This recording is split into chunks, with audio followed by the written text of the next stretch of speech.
So President Trump is vowing to clean up Chicago as protesters take to the streets to rally against the president's ICE operations and potential National Guard deployment. Mike Tobin joins us live from Chicago with the latest on these details. Good morning, Mike. Good morning, Lawrence. ICE agents are in Chicago. The National Guard is not. The agents were operating in a northwest suburb called Palatine yesterday, and a source tells me they will indeed be operating in the city today. Despite what Illinois Democrats and the protesters have called for or drawn up images of, there won't be columns of ICE agents randomly picking people off the street. The surge of resources will manifest in targets of individuals about whom the ICE agents have specific information that these people have criminal histories and they are undocumented, but because of sanctuary policies and cashless bail, they are out on the street. And that's the kind of operation you're going to see, small, targeted operations. Meantime, the president and his border czar were doing cleanup after that Truth Social post that seemed to channel the movie Apocalypse Now and said Chicago about to find out why it's called Department of War. We're not going to war. We're going to clean up our cities. We're going to clean them up so they don't kill 5 people every weekend. That's not war. That's common sense. So, should we expect action in Chicago this week? Absolutely. You can expect action in most sanctuary cities across the country. We're going to war with the criminal cartels. We're going to war with illegal aliens, public safety threats that rape children, that raped citizens, that committed armed robberies, that distribute narcotics that kill Americans. Now, we did see a number of protests over the weekend, the largest at Millennium Park on Saturday night. A lot of familiar faces in that crowd because it was a coalition of 11 different protest groups that came together under the banner Coalition Against Trump Agenda. So really, they protested everything under the sun. It fits the definition of peaceful protest. They marched around the city and finished when they were done making their voices heard. As it relates to Chicago violence, we usually get the weekend totals out of Chicago police sometime after 10 o'clock, but the numbers we see right now show that 6 people were killed over the weekend, a dozen more shot. Guys, back to you. That's an increase from what we reported earlier this morning, which was 5. Now it's up to 6. Terrible. Great reporting, Mike.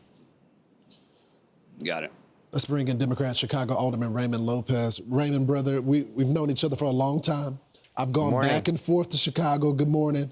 I want you to help explain the numbers because they continue to say that the numbers are down. Murder's down 48%, robbery's down 11%, burglary is up 9%, felony theft up 44%, misdemeanor theft is up 59%, and motor vehicle theft is up 77%. But I want to go to that murder number because they say it's down.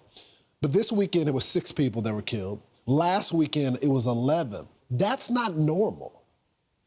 Well, any amount of murder is not normal, period. And what we know is that even though we're trending in the right direction, the perception of crime and the reality that exists with all the other categories is that crime is on the rise, and rightfully so.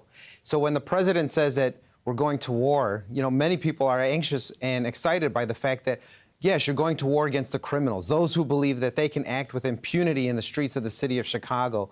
And finally, someone's going to stand up for the victims and all of those individuals who are forgotten after the headlines fade.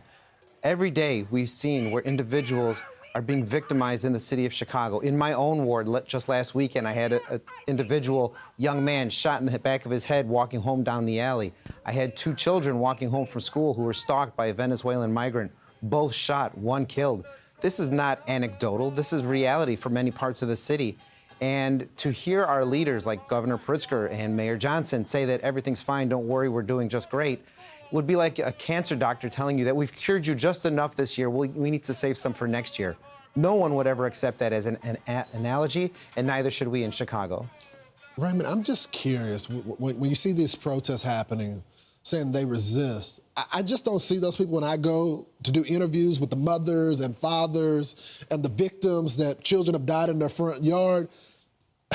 Who are the people that are protesting against this? I hear people saying they need help. Lawrence, you remember we were in the South Loop together. That's and we right. had individuals who were excited that, you know, we were taking up this issue of crime in Chicago and wanted help.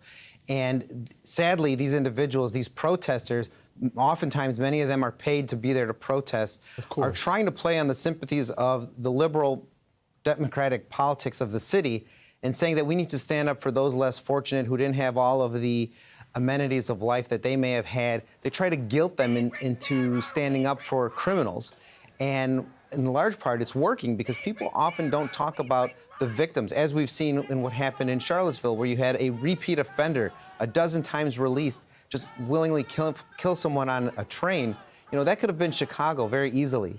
And to be honest, many people in the city of Chicago have had it with these protesters who have nothing better to do than to stand up on the wrong side of history. Alderman, I'm so glad that you brought that up because that was going to be my segue. I don't mean to beat up in Chicago. This is happening in every major city that are controlled in many cases by Democrats. This young Ukrainian woman was fatally stabbed by this repeat offender because there's liberal Democrat leadership, much like your old, DA Kim Foxx in Chicago, Cook County, that want to release these people when they've been violent before and they escalate to murder. You know, there's a false sense that you could make up for the sins of the past by forgiving the sins of the present, and that's simply not the case. What we need to be is the party that stands up for people, for families like we used to be, the party that believes in being a safety net but also in accountability. And sadly, the Democratic Party doesn't want to be that right now.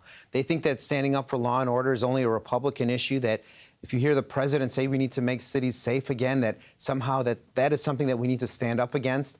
And history will prove the Democratic Party wrong in this moment. There are very few of us who are standing up to say, no, we do not need to move the goalpost that far to the left to be relevant.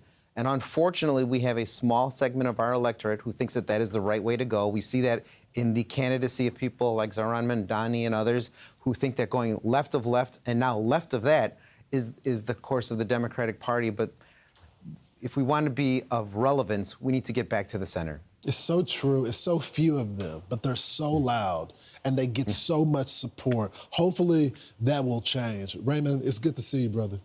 Thank you, Lawrence. I'm Steve Ducey. I'm Brian Kilmeade. And I'm Ainsley Earhart. And click here to subscribe to the Fox News YouTube page to catch our hottest interviews and most compelling analysis.